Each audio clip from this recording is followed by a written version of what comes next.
Well, hello, yes, it's the old git here, aka Mike Hall. How are you doing? Doing well. I tried starting this video to record this video about 3 times. Every time I start, the phone was ringing. Really gets on my nerves sometimes, the phone. But anyway, what's it about today? Something very serious. Two-tier situation in the UK, and I think in the rest of Europe as well. That's what I'm going to look at. And these radical Islamists and what they get away with.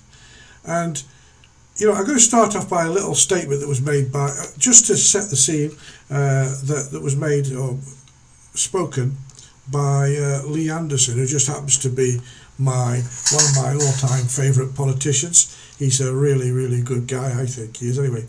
And he shoots from the hip, and he says it the way it is, and he's a great man, and I think he'll go down as history as a great man. But he said something the other day that sparked off this kind of thought in my mind. So let's listen to Lee and what he said. We've got a very cowardly con running London. He seems to be letting the not only the Jewish population down, but the whole population of London and Britain as a whole. And I heard the comments earlier you was making about Suella. Some of the comments she made earlier this week, and I don't actually believe that these Islamists have got control of our country, but what I do believe is they've got control of Caen, and they've got control of London, and they've got control of Storm as well.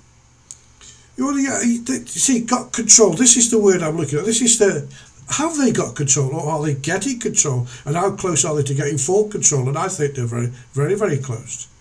And politicians are talking about it, but they're not really seeing the real danger.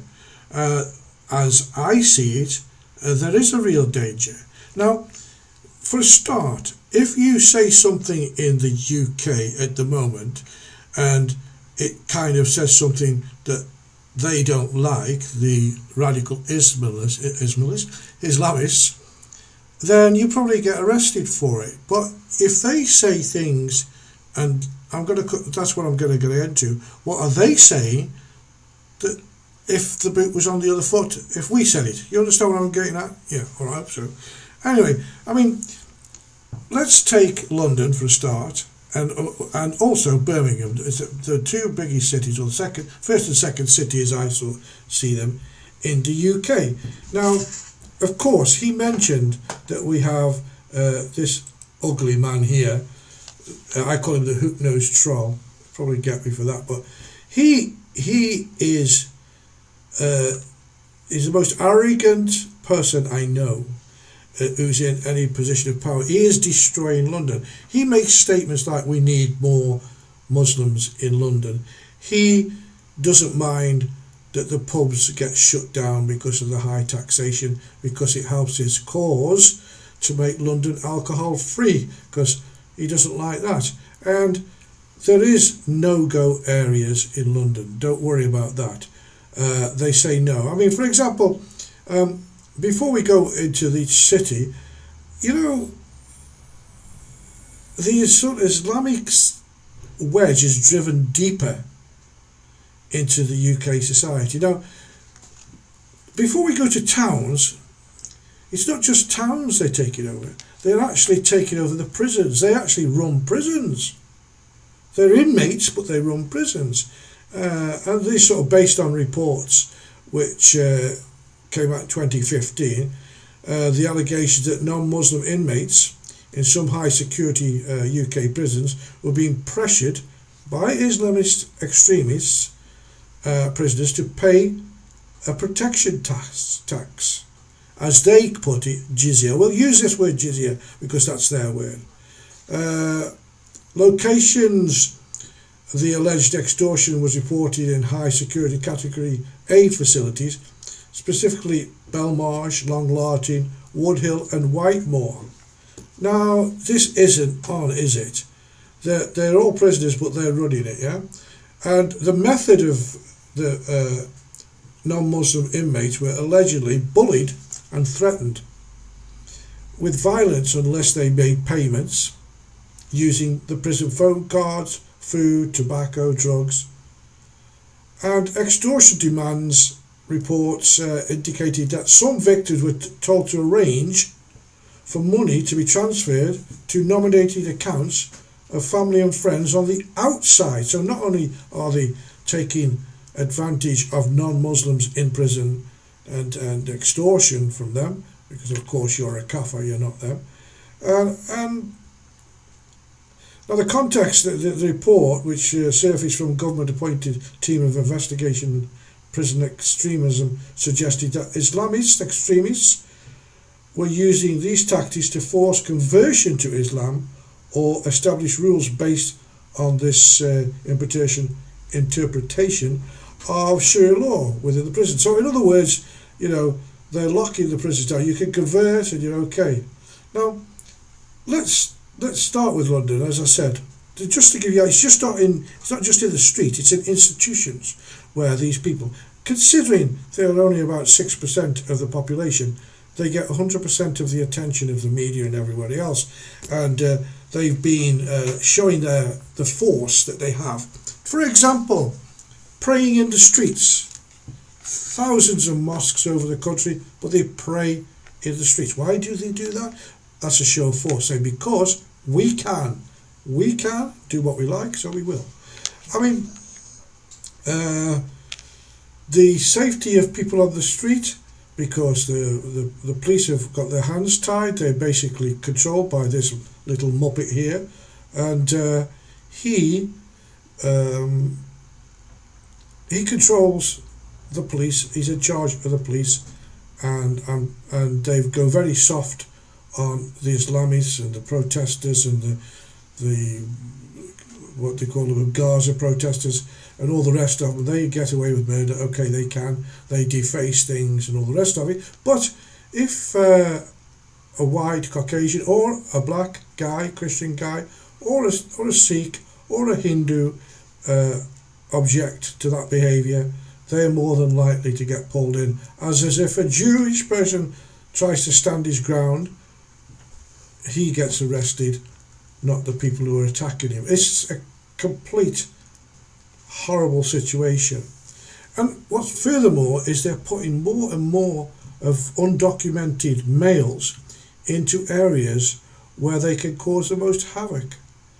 The prison camps and the hotels. Rape is at a whole time. I've got the figures for rape. That'll be in my next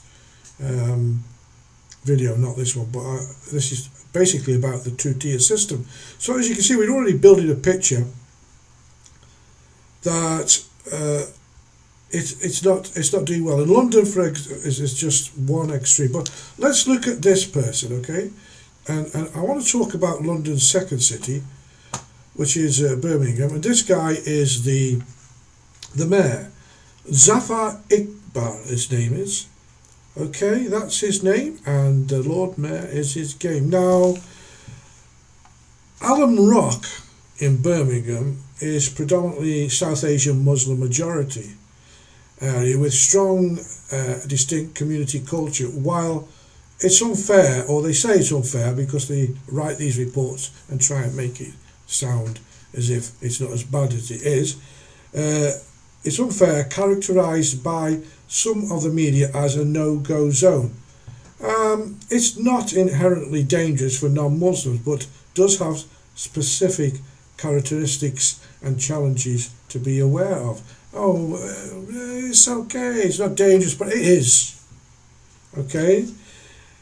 And they sort of give a little breakdown of what you should do if you went down there if you're a non-Muslim. And it's a breakdown of the safety environment in Alum Rock. So, It says, general atmosphere in Alum Rock is vibrant, bustling area, particularly along Alum Rock Road, with many South Asian businesses, restaurants and shops.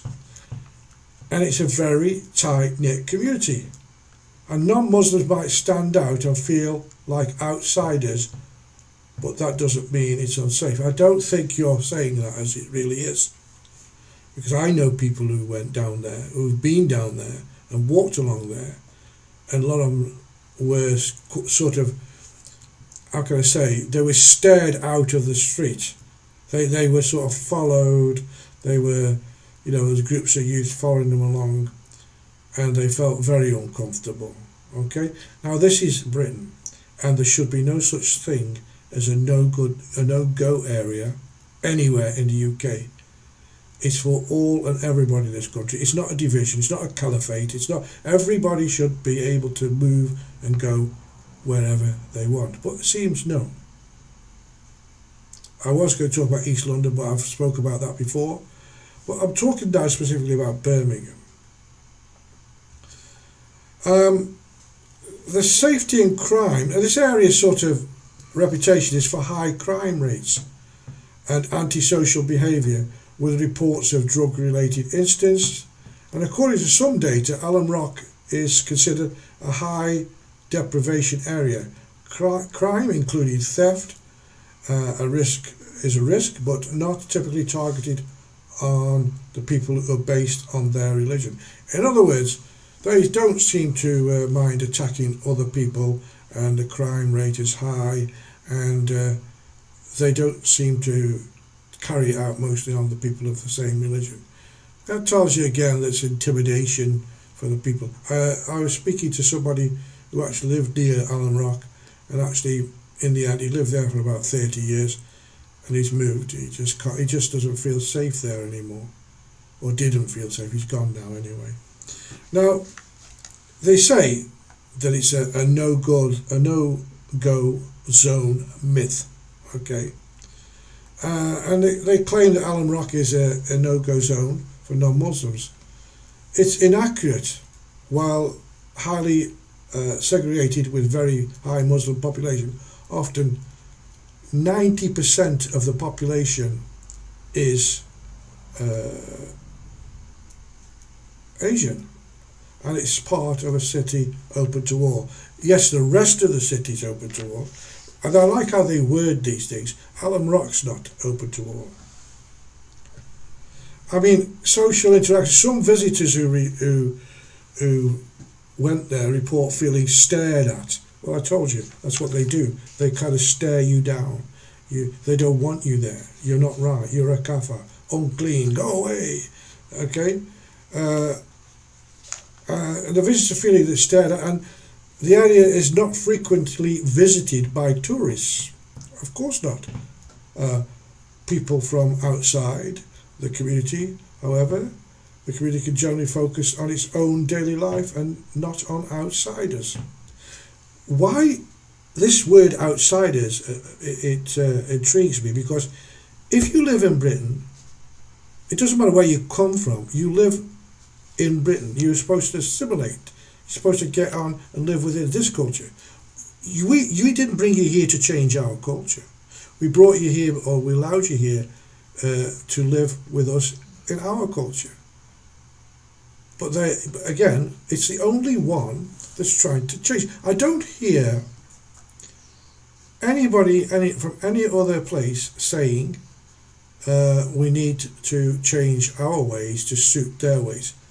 I don't hear Sikhs say it, I don't hear Hindus say it, I don't hear Jewish people say it, I don't hear anybody saying this. It's basically just this one group that want to change the world. But I'll come to that as well, because there's a reason why it is, and we'll come to that. So summary at the end of that really is that non-Muslims can visit or work in Alum Rock without incident, but it's advisable to be aware of the area's socio-economic challenges, high level of deprivation, and exercise the same but not greater caution regarding your personal safety, as in any other busy urban street. I don't think that's right at all. You know, they have to highlight this for you, but that's only part of it, because they openly come out and say that Islam is here to take over. It's not here to assimilate. They want to take over the world. Now, I'm going to play some things to you. First, we'll get the picture, because we'll do the first one, this chap here and what he's saying. We don't say that Islam is here to live, to coexist with lots of different religions and all of us can just hold hands and be friends. This religion was sent to dominate the world. It was sent to be superior, to extinguish the light of every other religion and to be superior to it. But we're not shy to say it, and we don't find that to be something that we should be shy to say. That this religion has been sent to dominate, to wipe out, to take out every other religion, to eclipse it, to be superior to it, to have the people leave every religion and to accept Islam. And if that requires fighting to achieve it, then it requires fighting to achieve it. Because the greatest purpose for which jihad was legislated is to make the word of Allah the highest and the word of those who disbelieve the lowest. Allah is not shy of the truth. Well, there you go. I mean, now, basically what he's saying there is that Allah says you go out and you make the world into an Islamic world. There's no room for any other religion. Now, he's just one. I mean, I don't want to keep playing different ones, but I am going to play some more because they have different aspects. But these are all over social media. And basically, if I was to say what he said, well, you could imagine what would happen. So, number one, first bit of the lesson is they're not here to assimilate, they're here to take over, and they will do it by force. Number one. Okay, so next thing, let's listen to how you would be treated when they take over. Look, if you become Muslim, you are like us. Yani you are one of us. If you do not become Muslim, then you will allow us to spread the da'wah to your land. And you will allow us to establish the adl and insaf of the sharia of Allah subhanahu wa ta'ala. If there is something that blocks you, the sword opens the way. If you don't, we will not force you to become Muslim, but you will pay the jizya. What we will not tolerate is the dhulm of any other laws other than the laws of Allah subhanahu wa ta'ala being implemented in the dunya. And today, wallahi, we're afraid to say this. Today, we are afraid to say it. I know there's brothers that are going to talk to me after this. Why do you say that? It's the truth. The haqq of sharia is that it's implemented in the whole world. It is what it is. That's what we believe. He said, if not, then I have brought a people with me that love death fi sabilillah, in the path of Allah, like you love your wine, your alcohol, your drink, or you love your life of dunya. The future is ours. Every ideal nightmare of a Muslim Europe will come true. They can be as mad as they want. I don't care. America will be a Muslim country. Russia will be a Muslim country. Islam will enter every house. We have to be a part of that change. We have to be a part of that da'wah. We have to be a part of those ghuraba who stand firm on our aqeedah and our practice and our deen and never ever apologize. We're unapologetic. Never ever compromise. We're uncompromising. Right. I played that track there to show you that they're openly threatening the West. They're openly threatening to take you over. They're openly threatening to infiltrate and take you over. They have no interest in you. The only thing they want to do is spread the word of Allah, and you will become a Muslim or you'll pay them the tax, like they do in the prisons. But only this time it'll be you paying the tax. Now don't tell me it's not happening, because it is. It's going forward. And if there's not just that fella, there's loads of people like him all over Facebook, Twitter and X and these kind of places, and they're all saying the same. They are not here to assimilate. They are here to take you over. Now, for me, that's a declaration of war against my culture, my society, my country. They've declared war on you. They want you to submit to them. So, again, let's just have a look at another one. This one says it a little bit more forcefully. So again, jizya, we start saying like this, like that. There's no need. And just to clarify as well, yes, jizya is taken from the non-Muslims. We take the jizya from the non-Muslims, the combatants, the enemies of Allah and His Rasul, sallallahu alayhi wasallam, in exchange. And when we say like tax, it's not like a council tax or road tax that you're paying. You understand? And I'll get to that point as well, is we're taking in exchange for your blood, for your life. Do you understand? We're taking it in exchange for your blood, for your life. This is mentioned by the commentators of the Quran as well. The Mufassirin, they've explained, the Fuqaha have gone into detail. And why are we taking this? Is because you are a rebellion. You are rebellious against Allah and His Rasul sallallahu alayhi wasallam. And because we have mercy, Islam has mercy, we're saying you pay the jizya. And again, we don't want to get into the discussion of how much and how much is stipulated, and the Fuqaha have explained this. But when you give the jizya to the Imam, the commander of the Mujahideen, or whoever's in charge at the time, then what we are guaranteeing you is a protection for yourself, for your property, for your family, for your children, and also we will fight off or fend off the enemy that attacks you. So a little bit more, can we say, candid there. You pay for your blood, you pay to stay alive. Again, many of these people are all over Facebook. They are telling you that we are here to take you over. Not me, I'm not telling you, they are telling you. Okay? And they're doing a damn good job, because they're out everywhere and they do what they like without any comebacks at all. This is really, really getting serious. It's not just the UK, it's all over Europe, America, everywhere. They intend to take over. So, when somebody declares war on you, do you invite them in? You bring them in undocumented on little boats, where they put them in hotels while they're getting ready for the kill word to get up and rise against you, because that's how it works. I'm not going to go too much more into it, because you can see exactly what I mean. You are sitting on your hands, protesting against it. Look, just only now, Iran has had enough. They go out and protest because they want their freedom from this 14th century backward stupidity. And over 35,000 have been killed, slaughtered on the streets, just to want their freedom. Now, that's what radical Islam does.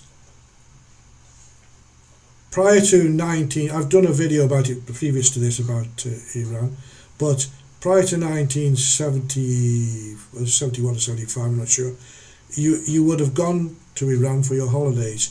It was a fantastic, cosmopolitan, vibrant place with lots going on, and it was safe. Yes, the Shah was corrupt to an extent, but I think the world's grown up. They want a democracy, they want a say in their lives, which they don't have right now. And this type of Ayatollah Khomeini is coming to a street near you. They're already there. They're telling you, we are going to take over. There's no doubt about it. But they're not all bad. And I've said this before. But those that live here will not go against them, because they are afraid of them, because they know what they can do. So they won't come out on the streets demonstrating You know, like I'm a Muslim and I don't want you here, because in their community they'll get a visit. So don't knock them all. But complacency will get you nowhere, people, if you want to live a good life in the UK. That's everybody. Now, the society is the secular. You can practice whatever religion you want, and I don't see any reason why you shouldn't.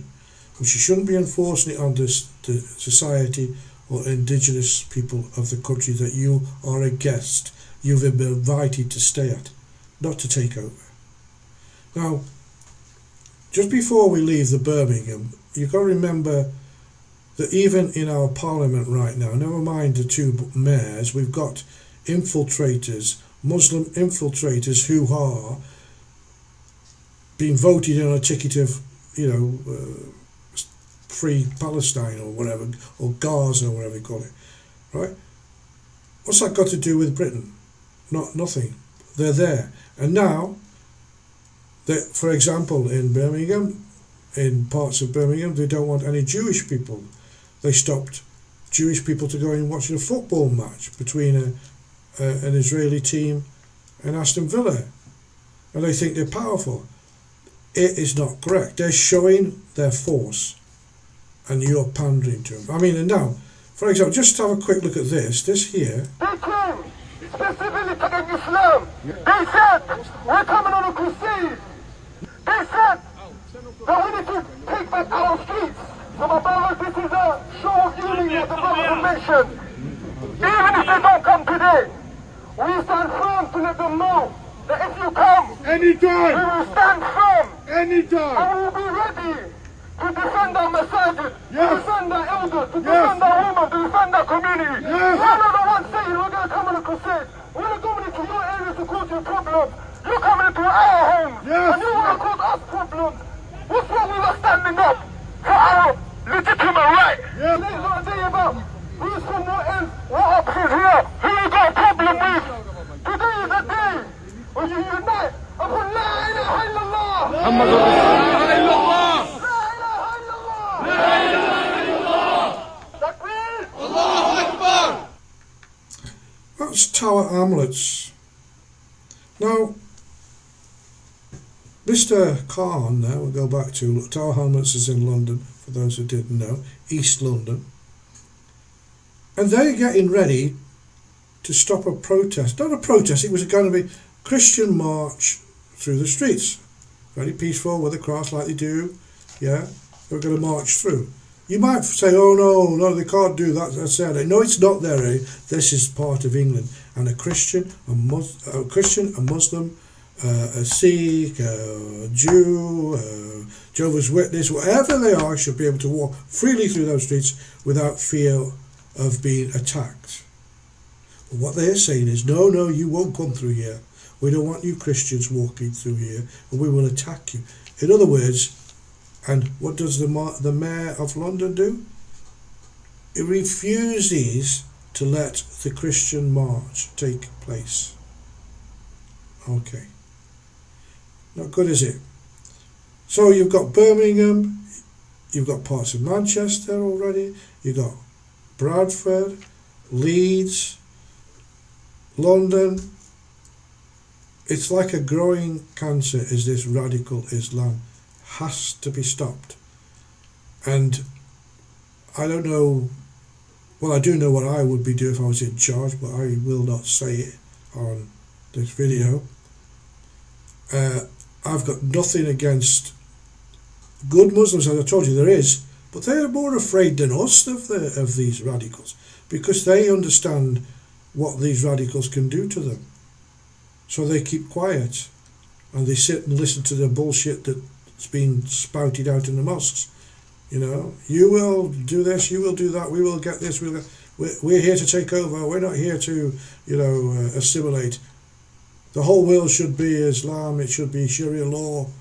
They're spouting it off day in, day out, all over the social media, which is absolutely awful.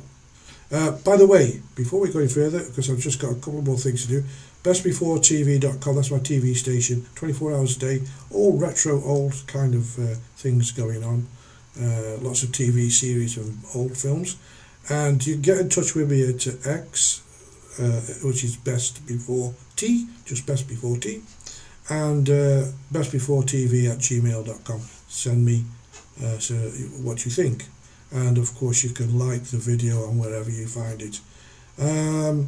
I've just passed on Rumble over 500,000 views, so I'm chuffed about that. Not bad for an old man of 72, so I'm sort of celebrating that. I want to make it 1 million now. Anyway, so you get the picture. You get the picture.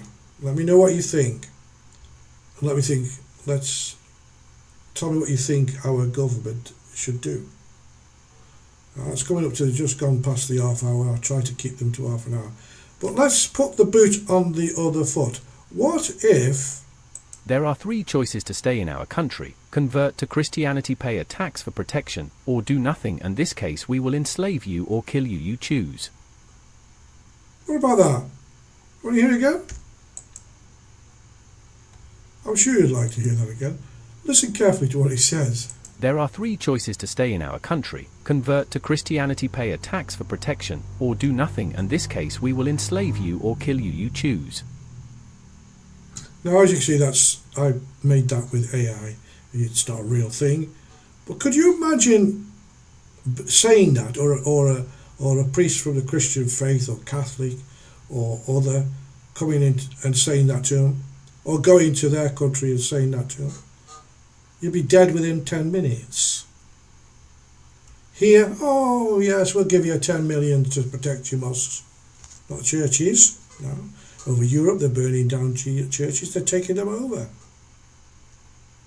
So, think on. 2-tier policing, eh? On the one hand,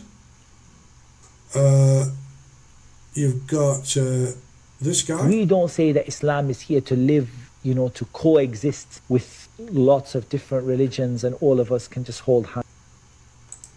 On the other hand, we could have this guy. There are 3 choices to stay in our country: convert to Christianity, pay a tax for protection, or do nothing. In this case, we will enslave you or kill you. You choose. The latter one could never be, could it? Who could ever say something like that? We're not even that kind of person. But listen, they laugh at you because they are that kind of person. Anyway, that's it from the old git, aka Michael. Hope you've learned something. I'll be talking about the culture of rape next time that's going on in the country, and how unsafe it is for young girls and women.